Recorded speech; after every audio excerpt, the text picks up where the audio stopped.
Hi, everybody. Welcome back to Unfiltered Perspectives. I'm Tara. I'm Kimberly. And I'm Leslie. Today, we are going to be talking about a topic that Kimberly is going to introduce. So we'll see what she has in store for us. And just remember that here at Unfiltered Perspectives, real talk leads to real growth, and every perspective is valued. Groovy, thank you. We are wrapping up the shortest month of the year. That was really fast. With a little bit of personal sharing, but not too personal. So we talked a little bit about making time for ourselves. So I want to dig into how we are making time for ourselves by asking, what are you reading? What are you listening to? Yeah. Oh, because you said you don't read. Now, are you reading something? That was part of your non-resolution for this year.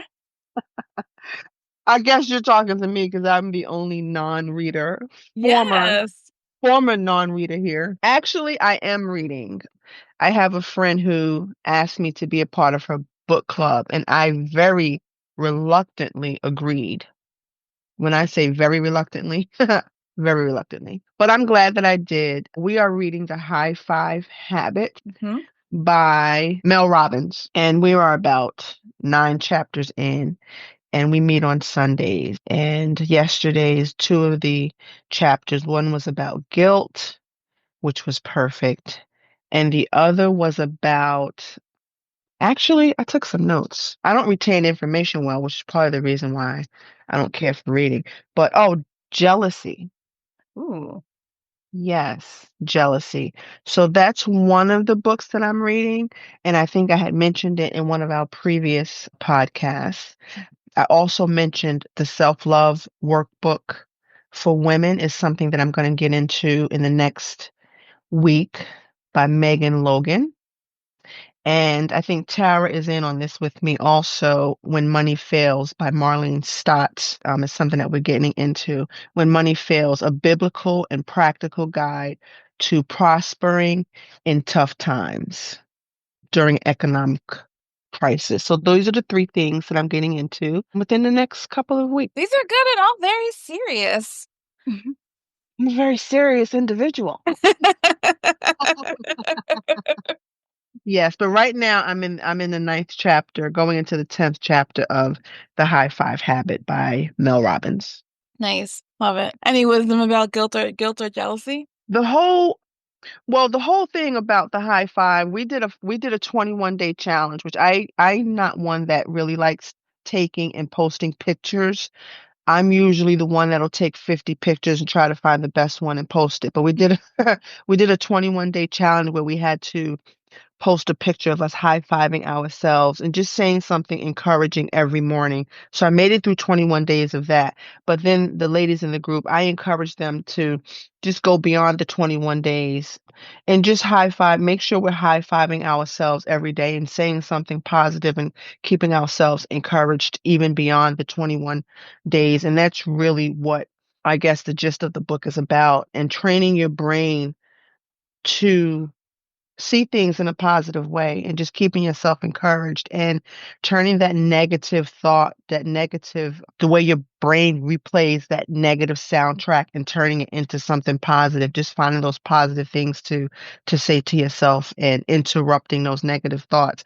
But the part about jealousy is that she was saying that jealousy is somewhat a normal thing. And I don't know if I would agree or disagree that everyone has experienced jealousy at some point in their life. If they haven't, they will.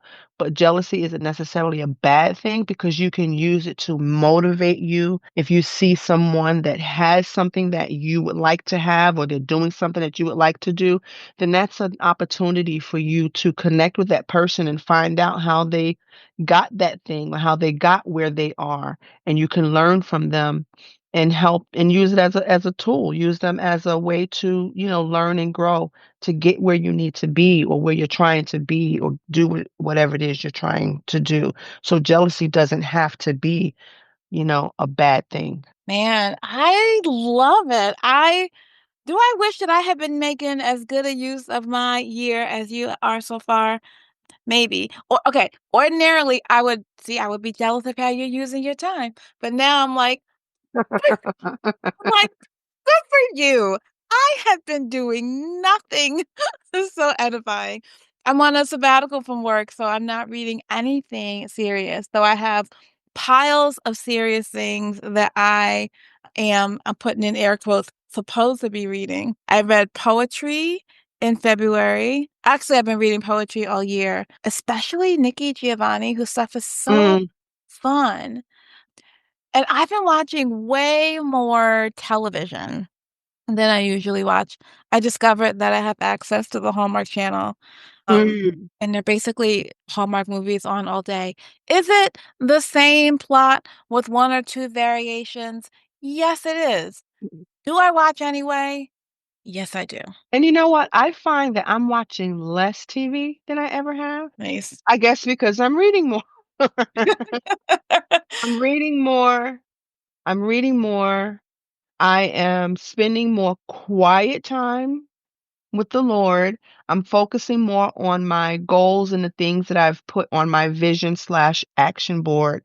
I'm Mhm, more focused on what I want to do in business and things like that. So I'm not spending a lot of time watching TV. And when I do, I turn it off a lot earlier because I don't sleep well. And so I'm not watching TV at 2 and 3 and 4 o'clock in the morning. mhm. Well, I'm up at 4 now, so, but I don't watch it until the early morning of wee hours of the morning. So, yeah. That is good.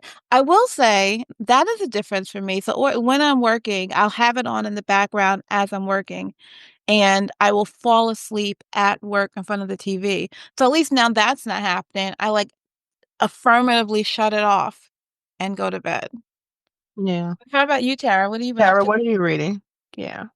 So I'm not really doing much of anything for pleasure exactly right now as far as reading. I did this past month or past couple of weeks just finished. I belong to I host two book clubs. One is called Mindful Readers, and basically we read self-help type things, and I have a companion journaling workshop which goes with that. And for the book that we just finished reading for that one was called The Gratitude Diaries by Janice Kaplan. And another one that I host is my Agatha Christie book club. And for that one, we just finished reading And Then There Were None. And so in the next couple of weeks, and I've actually started for the Mindful Readers book club, we're reading Wherever You Go, There You Are by John Mm, Kabat-Zinn, I believe. And it's all about mindfulness and presence, which is a theme, my theme for this month for the workshop as well. And my Agatha Christie book that I'm reading is Death on the Nile. And what I love about that club is that we read a book, but we also, for this particular series, session, 4-month session, we also watch two adaptations of that and get to compare the book to the movie. Another thing that I'm listening to is I recently had the opportunity to get an audio Bible that's narrated by James Earl Jones. So mm. it is fantastic. So I have that one.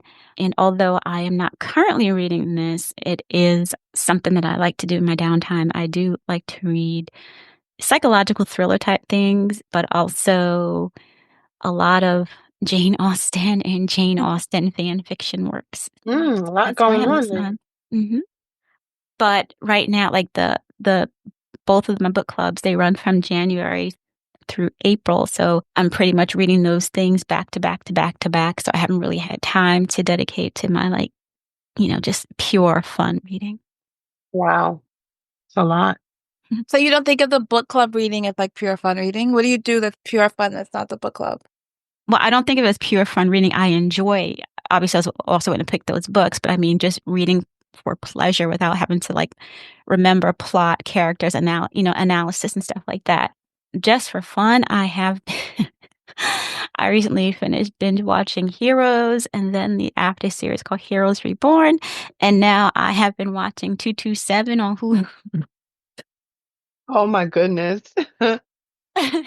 Scary. Yeah. I'm sorry. I liked your song. I've been watching Tyler Perry's Sisters and Zatima. I'm sorry. What is it? Sisters and the Tima? Zatima and Sisters. Oh, I don't know that. Okay, please go look it up. It's on BET. Plus and probably Netflix, I want to say. But yeah. But Tara, you know what else I watch, right? On three. One, two, three. What Little House Little on the House. Prairie? Yes.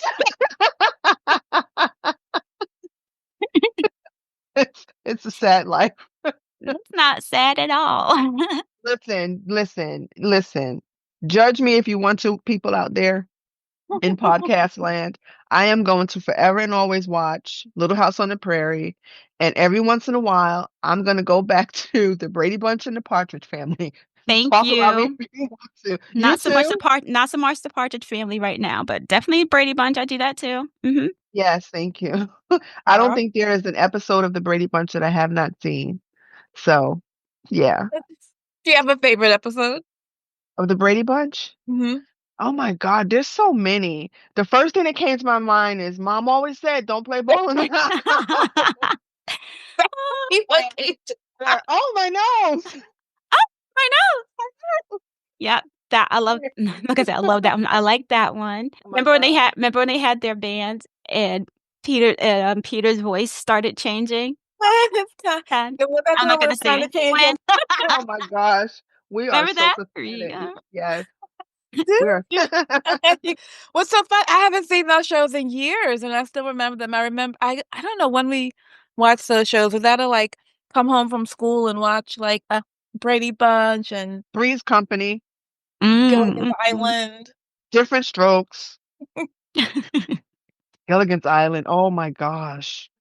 There are some shows, and I will not say which ones they are, that I watch now, and I'm like, I cannot believe that we laughed at this until we cried. Because now I'm like, are you kidding me? A This little is horrified. so not funny. It's almost embarrassing. Are you talking Now, about Gilligan's Island? no, no, no, no. I won't name the Oh. show. I Oh, won't okay. name the show. But there are some that like I could kick myself for laughing. I'm like, this is so not funny. Mm. There are a few, but I won't name them. So anyway, that's that. Yeah, That's there's definitely stuff that I'm thinking that would not play well today. so I Kim. watch sitcom. The only sitcom I can think of that I'm watching nowadays is Abbott Elementary, which is hilarious and very sweet and very virtuous. Oh, we watch Father Brown. That just I've came never back with us. heard of either one of those. That's a one of the BBC shows, and we're watching Reacher now too. Reacher. Oh, I need to get with it. You mean you've not heard of Abbott Elementary? No, I'll look it up. With Quinta Brunson? Oh my I'm God. Okay, anybody who is not watching Abbott Elementary, let me tell you, you are in for a treat. You have to. Oh, it's 4 seasons. Okay, I'll watch it. I guess I'm binge watching Abbott Elementary tonight, starting tonight. Thank Binge you, Kim. watch Abbott Elementary. I'm gonna do the Traders. I've been waiting on this latest season until they have enough episodes that I can watch a few at a time. But it almost got spoiled on a podcast that I listened to, so I need to hurry up and watch before it gets spoiled. Because once something's been out for a while, all bets are off. Do you feel compelled when you're watching television? Well, maybe not television, but when you pick the books that you read, that they have some kind of, I guess, broader good or message or lesson or anything like that? Or do you, what's your criteria? It depends. So sometimes I'm inspired by a work thing. So I said that I'm not reading workbooks, which is generally true. The one thing that I did listen to as an audiobook is this book called How to Be Brave by an Episcopal priest, the Episcopal priest who preached the sermon at the National Cathedral during the inauguration weekend. So that I listened to because it felt timely and it felt useful for my life and my work. But generally, when I'm reading fiction, I'm not looking for a message, but I tend to like books that have characters of color. So I just finished reading this series by Nisha Sharma, If Shakespeare Was an Auntie or something like that. And so they're it's like an Indian, are they Canadian? I think they're Canadian. An Indian Canadian community. but they're sort of retellings of different Shakespeare stories. I think there's a retelling of Taming of the Shrew. What's the one with the cross-dressing? But anyway, so not a deeper message, but I just prefer it if the characters are people of color. I wanted to mention, going back to the book that I was reading, The High Five Habit, because like I said, I had just finished reading the part about the whole jealousy thing. And I think, did we talk about guilt on one of the previous I think we did. Mm-hmm. topics? Because that was something that was just in one of the most recent chapters that I read that was just covered. And I can't wait till we get into the whole anxiety and all the other things about guilt and what she was talking about. But we did cover it. But maybe somebody's listening that didn't listen to that episode. And she said that guilt was the most powerful emotion in the world. I don't know that I agree with that. Do you guys agree with guilt being the most powerful emotion in the world? No. Yeah, that was a bit of a stretch. I am always going to stand, as the kids say, 10 toes down on the idea that love is the most powerful force in the world. Yeah. 12th Night. Hmm? 12th Night. Night. I know I was going to tell you. That's I didn't hear Shakespeare. Right. That was my Shakespeare book, but yes.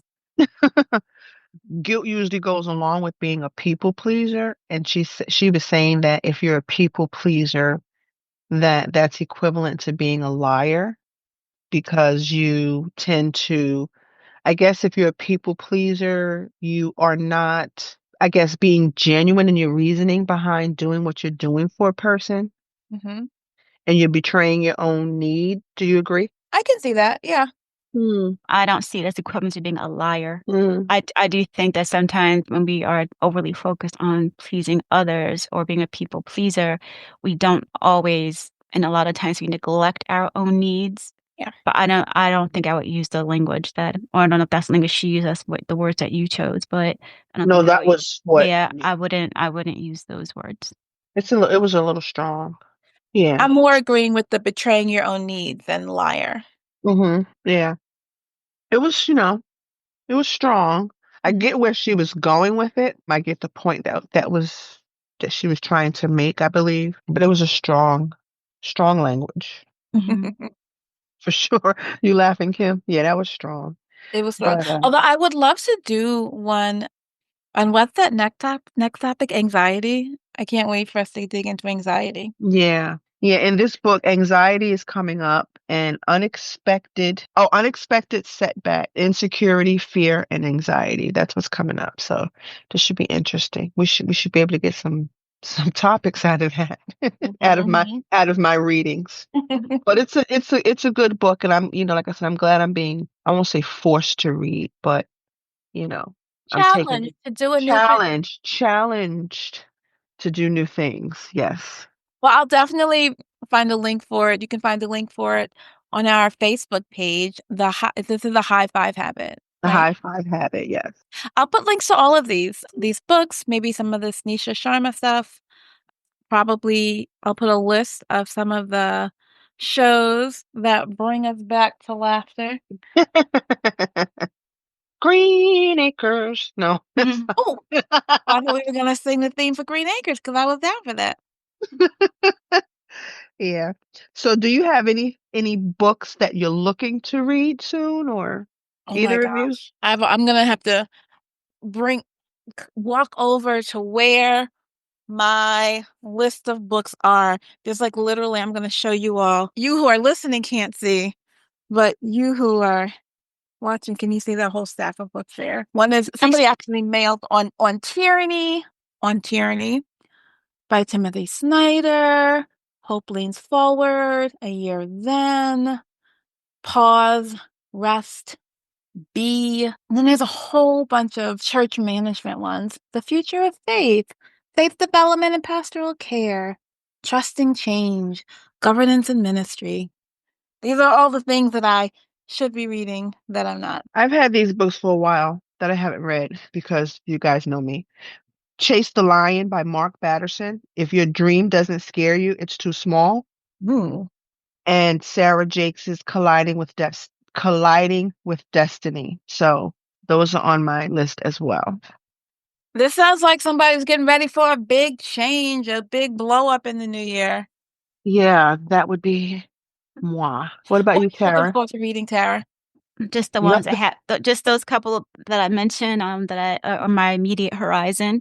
Right. But yeah, but when we're talking about these books, it makes me think about how a lot of times the things that we choose to read are not just about, although I do like to find escape in my books. But it also has an impact on, like, what we're feeding our mind and, like, how, sometimes we learn our lessons from books or we get insight into things like human nature and thought and stuff like that. And it brought to mind 2 scriptures. Mm-hmm. Hmm. The first one is Proverbs 4:7, which says, "The beginning of wisdom is this: get wisdom, and whatever you get insight." Or in some versions, it says, "get an understanding."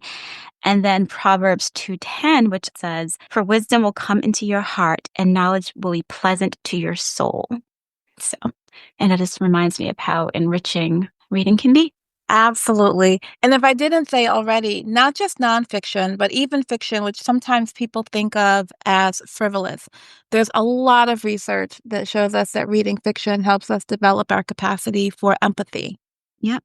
for knowing the world beyond ourselves and knowing people's lives that are different from ours. So I'm a big proponent of reading fiction. I love how much variety there is in the things that we're reading and watching and doing. Sometimes it's deep, thought provoking books, mysteries, self help, some Bible reading and things thrown in there. And, just even the things that we're watching, nostalgia watches and everything.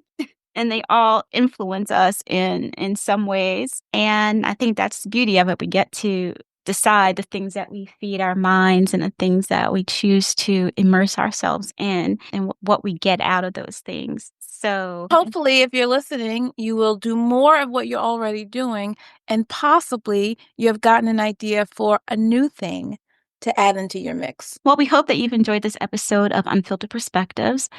If you have, please don't forget to pass it on to others. Share the wealth. Also, don't forget to rate, review, and subscribe to our podcast. And try to look for us every Thursday. Find us on Facebook, YouTube at Unfiltered Perspectives, Instagram at Unfiltered Perspectives IG. Probably not a lot happening on Instagram, but you can make it happen. And also hit us up now on Blue Sky. Once again, thank you guys for joining us. We look forward to you joining us again, same time next week. Have a wonderful and blessed week, and we'll see you back here next time. Bye.